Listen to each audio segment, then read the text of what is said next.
ಒಂದೇ ಒಂದು ಮಳೆಗೆ ಬೌರಿಂಗ್ ಆಸ್ಪತ್ರೆಯಲ್ಲಿ ಕಾಂಪೌಂಡ್ ಕುಸಿತವಾಗಿ 7 ಮಂದಿ ದುರ್ಮರಣಕ್ಕೀಡಾಗಿದ್ರು.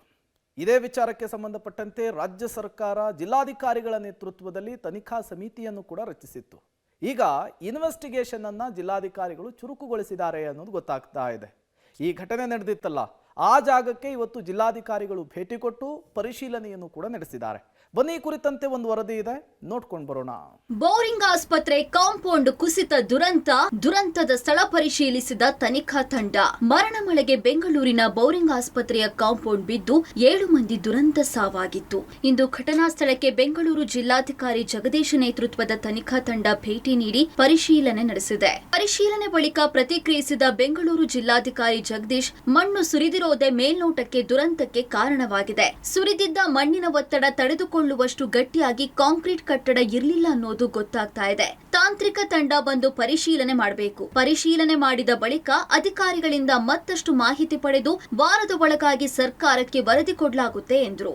ಮಣ್ಣು ಸುಮಾರು 8 ಅಡಿ ಕಾಂಪೌಂಡ್ ಇದ್ರೆ 6 ಅಡಿ ಮಣ್ಣು ತುಂಬಿರೋದು ಇಲ್ಲಿ ಕಂಡು ಬರ್ತದೆ.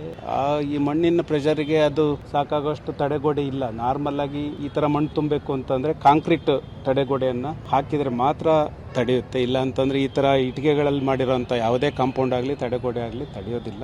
ಮೇಲ್ನೋಟಕ್ಕೆ ಇದರಿಂದನೇ ಆಗಿದೆ ಅಂತ ಅನ್ನಿಸ್ತಾ ಇದೆ. ಆದ್ರೆ ಡಿಟೇಲ್ ಆಗಿ ನಾವು ನೋಡ್ಬೇಕಾಗತ್ತೆ. ಇದ್ರದ್ದು ನೀರು ವಾಟರ್ ಬಂದ್ರೆ ಎಷ್ಟು ಪ್ರೆಷರ್ ಬರುತ್ತೆ, ಏನು ಅದರಿಂದಾಗಿ ಅದು ಬಿದ್ದಿರಬಹುದಾ, ಇದ್ರ ಬಗ್ಗೆ ನಾವು ಸ್ವಲ್ಪ ಸ್ಟಡಿ ಮಾಡಿ ಸರ್ಕಾರಕ್ಕೆ ರಿಪೋರ್ಟ್ ಮಾಡ್ತೀವಿ. ಬೌರಿಂಗ್ ಸುತ್ತಮುತ್ತ ವ್ಯಾಪಾರಿಗಳ ತೆರವಿಗೆ ಪತ್ರ. ಜಿಬಿಎ ಪೊಲೀಸ್ ಕಮಿಷನರ್ಗೆ ಪತ್ರ ಮನವಿ.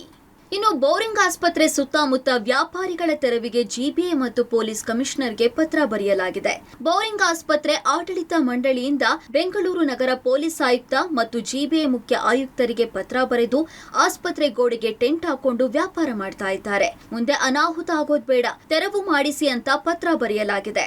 ಒಟ್ನಲ್ಲಿ ವಾರದ ಒಳಗೆ ದುರಂತಕ್ಕೆ ಕಾರಣ ಏನು ಅಂತ ಸರ್ಕಾರಕ್ಕೆ ವರದಿ ನೀಡಬೇಕಿದೆ. ವರದಿ ಆಧರಿಸಿ ಸರ್ಕಾರ ಏನ್ ಕ್ರಮ ಕೈಗೊಳ್ಳುತ್ತೋ, ಇತ್ತ ಆಸ್ಪತ್ರೆ ಕಾಂಪೌಂಡ್ ಸುತ್ತ ವ್ಯಾಪಾರಿಗಳ ತೆರವು ಮಾಡಲಾಗುತ್ತಾ ಅನ್ನೋದು ಕಾದು ನೋಡಬೇಕು. Lokesh Kodadagala, public TV, Bengaluru.